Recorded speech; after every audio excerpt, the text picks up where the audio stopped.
A major uprising is unfolding in Belarus. For the first time in decades, soldiers are refusing orders, laying down their weapons and joining civilians in the streets. The revolt began near the Ukrainian border, when units ordered to suppress protests instead sided with demonstrators demanding President Alexander Lukashenko's resignation. What started as isolated defiance has spread rapidly. Entire battalions have joined the people. Air Force pilots, younger officers and local garrisons now openly reject government control. Rebel groups appear organized, using encrypted communications, drones for reconnaissance, and building defensive positions across key cities. Lukashenko's government has deployed special forces and loyalist troops in a desperate attempt to retake control, but with limited success. Reports confirm abandoned offices, fleeing officials and critical infrastructure failures across the country.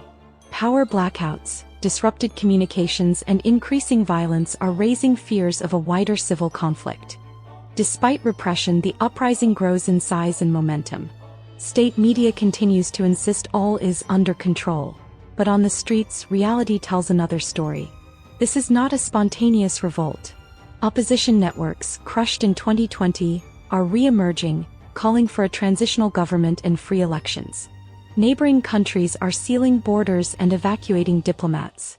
The region braces for what could become Europe's next major geopolitical crisis. Russia's hand in this crisis runs deep. Just weeks before the rebellion, Moscow and Minsk conducted massive military exercises, Zapad 2025, placing thousands of Russian troops and weapons inside Belarus. Now, as Belarusian forces defect, Moscow faces a dilemma: intervene to save its ally, or risk losing a key buffer state. Russian officials are threatening action if the regime collapses or foreign interference is detected. So far, no large-scale Russian intervention is confirmed, but special forces and advisors remain active in Minsk. For now, Moscow walks a fine line, offering rhetorical support, maintaining an embedded security presence, and running a powerful information campaign to frame the uprising as a Western-backed coup. But on the ground, the Belarusian people are clear: they reject Russian interference and demand sovereignty. Anti-Russian sentiment runs high. Protesters chant for independence, for democracy, and for an end to Moscow's control over their nation's future.